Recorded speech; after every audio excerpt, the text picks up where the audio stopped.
Hey YouTube, this is Jacob from TheTeamOlympus. I thought I would go ahead and show you my face, and that way you're not put off by the videos I'll be taking in 8 days of myself and Brandon, also from the Atlanta, Georgia qualifiers. I'll be letting Brandon take a video soon. He's asleep right now. It's like 4 a.m. It's like 3 a.m. actually. So he's asleep and going to school tomorrow. It's Friday.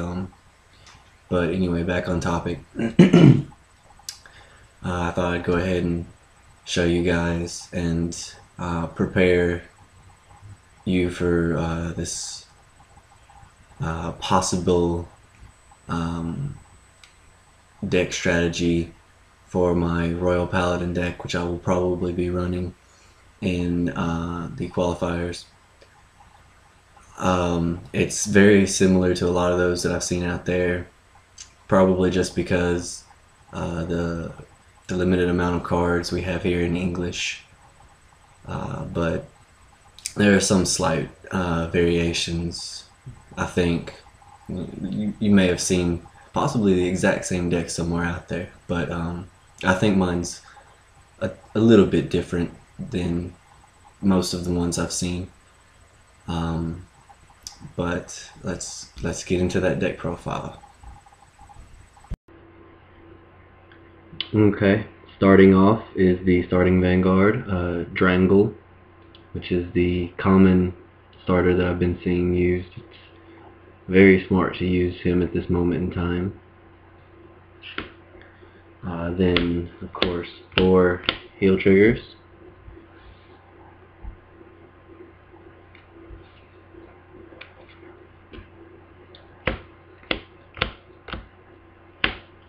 Six critical triggers.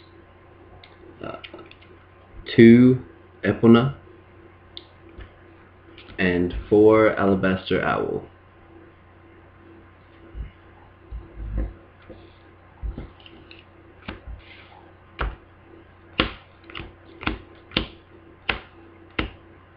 Six draw triggers, just for the fact that I like to have hand advantage, and especially up against something like the Oracle Think Tanks, where they have a lot of hand advantage.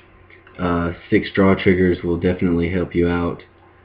And even if you're not going against Oracle Think Tanks, just hand advantage in general helps you out a lot.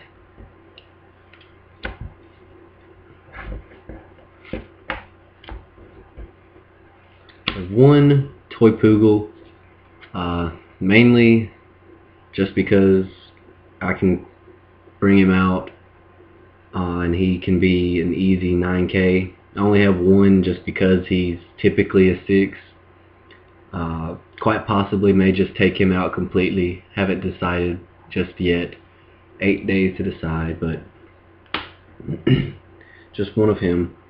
2 Wingull, just because I do love running Blaster Blade, and so I have a few Blaster Blades in this deck, and hitting for 19k is amazing, especially for if you're only on your grade 2s. 19k is outstanding. You're more than likely going to get that hit off no matter what. 2 Pongal, just 7k. Helps out. Plus it lets you search for your soul savers if you run them. 2 Little Sage Marin.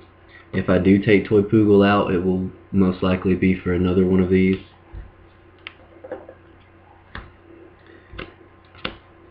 4 Knight of Quests Galahad.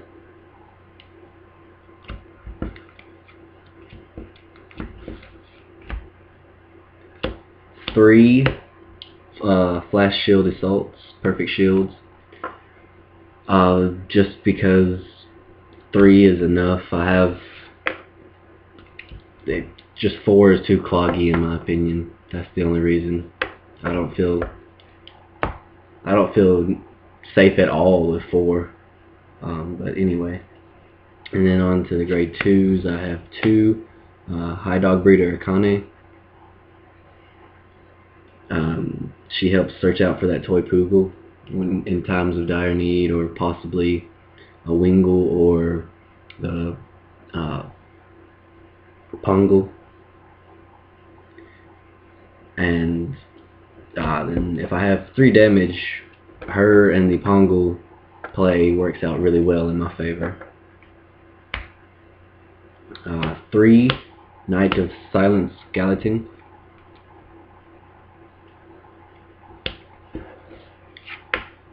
10k vanillas, and then 3 Knight of Tribulations Galahad. I only run 3, not 4, because I like having my 10k vanillas, and having too many 9s and 8s can be an issue. So, and I don't run the grade 3 Galahad, so only 3.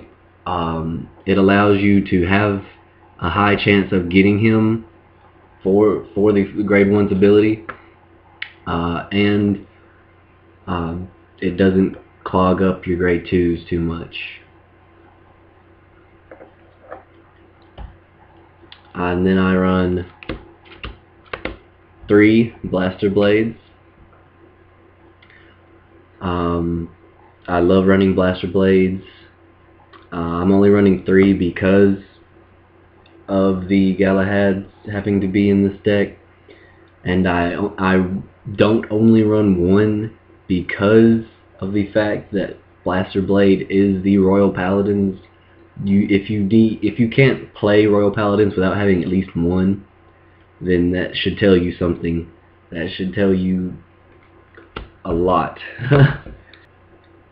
And then my grade 3s, I have 1 King of Knights Alfred. I'm sure if you've watched my other videos about my Royal Paladins, you know why only 1. 1 Swordsman of the Explosive Flames Palamedes. Would run 2, but Wingle Brave is not out. When Wingle Brave comes out, definitely running 2. Then I run 2 Solitary Knight Gancelots, simply for the fact helps you search for Blaster Blade. Blaster Blade can be a game changer, especially behind or in front of a Wingle. Run 2 because of the fact that Wingle Brave is not out. Wingle Brave comes out, 1, possibly none of these. Then I run 2 Soul Saver Dragons. Just because he's not completely helpful. I typically don't use his ability besides the 13k attack by himself. I typically don't use the +5 to the rear guards because that's too much of an effort. If I get it, good, that's good, but if I don't, him swinging for 13k is much more important, in my opinion. And then I run 2 White Dragon Knight Pendragons, because for the fact, I heard some people say they only run 1 because using his limit break you would get that card anyway, but what they don't understand is that's 5 cards down. You get to draw 1 to 3 cards per turn, so it's not a guarantee that you would get that card. Plus, him being 15k his first turn is immensely helpful. Immensely. He's a limit break by himself the first turn he's played without even having to have 4 damage. As soon as he's played, whether you have 4 damage or not, bam, 5k. That's amazing in my opinion. I would possibly run 3 of him if I had the room, just for that reason. But that's the deck I'm possibly going to use for qualifiers. More than likely, if you're going to the Atlanta qualifiers. I don't mind you seeing this,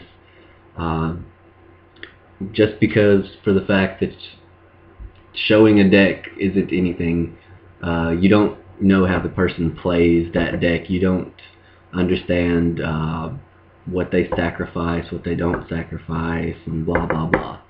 But feel free, if you're in the Atlanta qualifiers, show this video around. Why not? Give me more publicity.